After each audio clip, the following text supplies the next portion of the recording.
Good morning. This is the video for filling in the notes, and there will be a following video to help with completing the worksheets before you start doing practice on your own.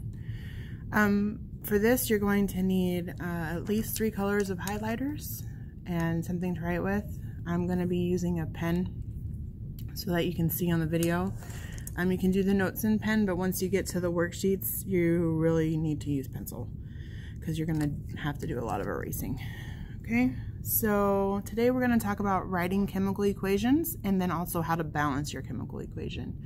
You should all be familiar with writing equations from biology, but in case you forgot, there is a fundamental idea that's called the law of conservation of matter. And that law says that matter can neither be created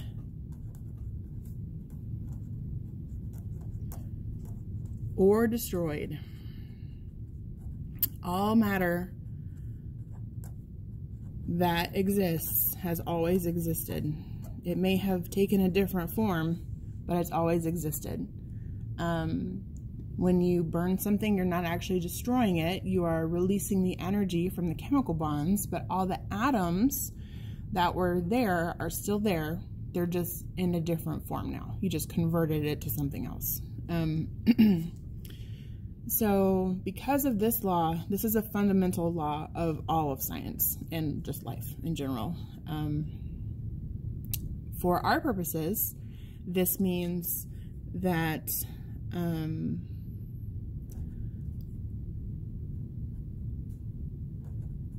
all the atoms on both sides of an equation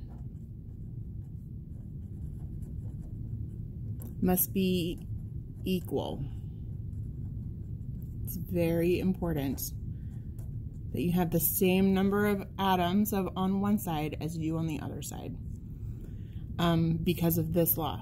You can't take one away, you can't add any, you can just rearrange them to make them in a different shape or combined differently.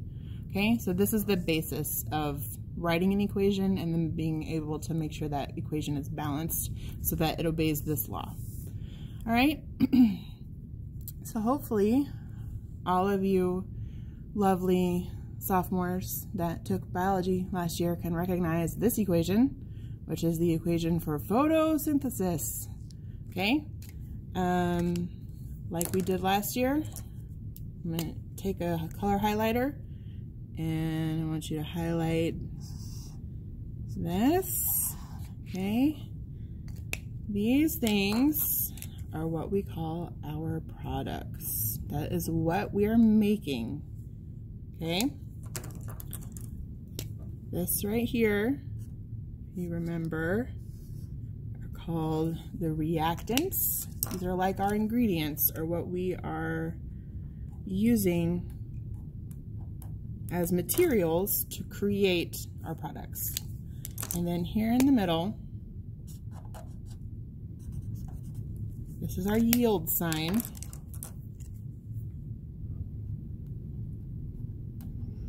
And this is different from an equal sign in that it means that you are creating something new. So like if you were going to write a chemical equation for a recipe, it would be like eggs plus cheese yields an omelet, or cheese and scrambled eggs, however you did it. You didn't subtract or add anything from them. You just combined them together, or in some cases took them apart to make something else. Okay.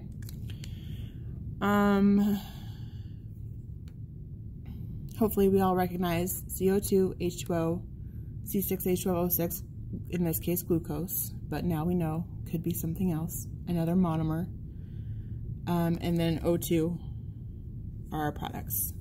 So in this case, the reactants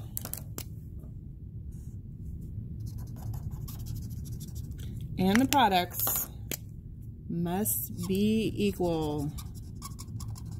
And I didn't color that equally, which is a little ironic, but okay.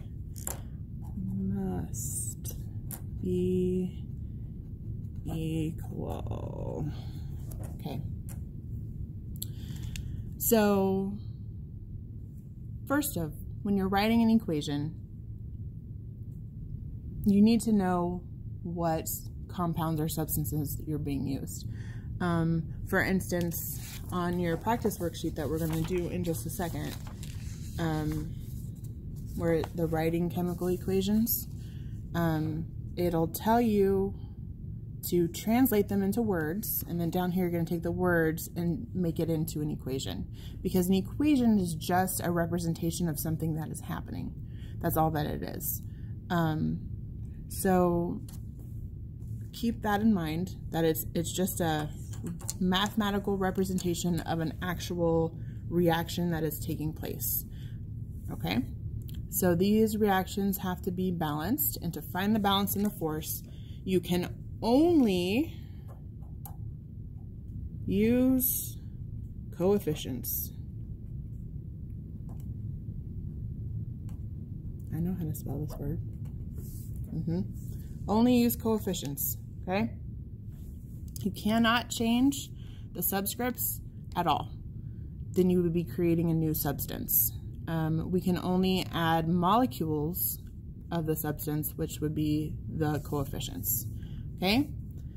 So the tips before we start balancing this equation for practice is to, number one,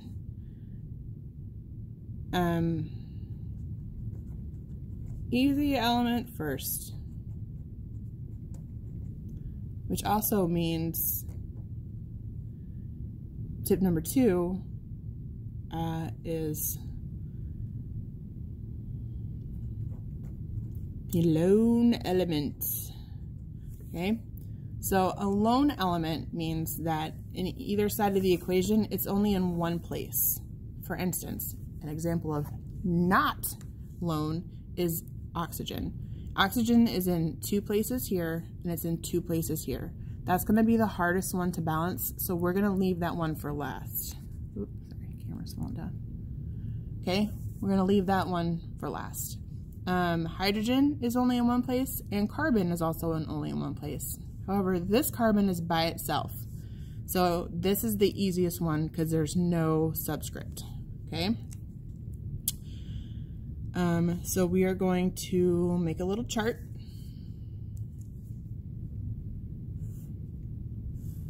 Okay, on this side we have our reactants, and on this side we have our products. This is where you need to use a pencil. Okay, I'm not going to use a pencil because you can't see it, but please use a pencil. All right, so first we need to list the number of atoms of each element on each side. So number of carbon on the reactant side is 1. The number of hydrogens on the reactant side, we have H2, so that's 2. And the number of oxygens on the reactant side, we have 1, 2 here, and then 1 here, so that's 3.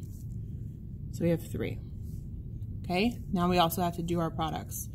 So the number of carbon on this side is 6. The number of hydrogens on this side is 12. And our number of oxygens is 6 plus 2, which is 8. Okay, so now you can see that these are not even. These numbers and these numbers need to be the same, which is what we are going to do.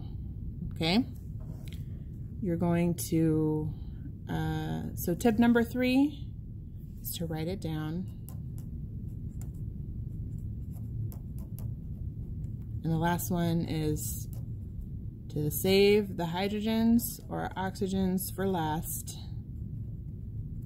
if applicable. You're not always going to have a hydrogen or an oxygen, but applicable.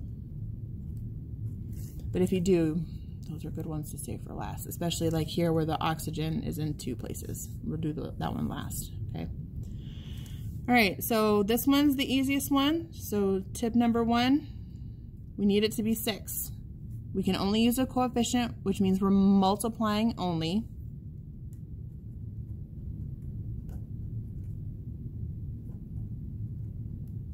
Okay, so if we do what times 1 equals 6? Well, 6. So we'll multiply that times 6, which means that we would put a 6 in front of the 6 CO2. So now we have 6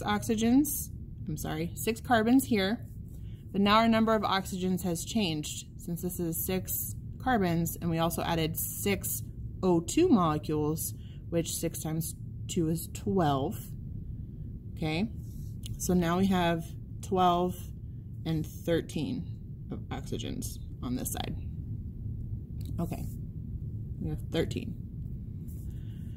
So now we have carbon equal. So let's work on our hydrogens, okay? So we have 12 on this side, and we have 2 on this side. So if we multiply this times 6, that equals 12. So let's add a 6 in front of our H2O. So 6 times 2 is 12. Now we have 12. And then our 6 times the O is 6. So we added 6 here. Sorry. Okay. So now we have 12 plus 6, which is 18 oxygens on this side. Okay. So now these match and these match. These don't match. So what can we do? All right. Well, we have 6 in this one. We have 6 and 2 because they're separated. Okay. If it would be easiest to change the 2 because it's by itself. So let's do 18 minus 6, which is 12. Okay. So we need to add 12 more, we need to add 12 more oxygen molecules. Well, we have the O2, so if we do this times 6, that'll be 12. Okay, so now we have 12. So 6 plus 12 is 6. Right, so we have 6 plus 12 is 18. So now we have 18 and 18, 12 and 12, and 6 and 6. This is a balanced equation, and the only things that we added a 6 here, a 6 here, and a 6 here.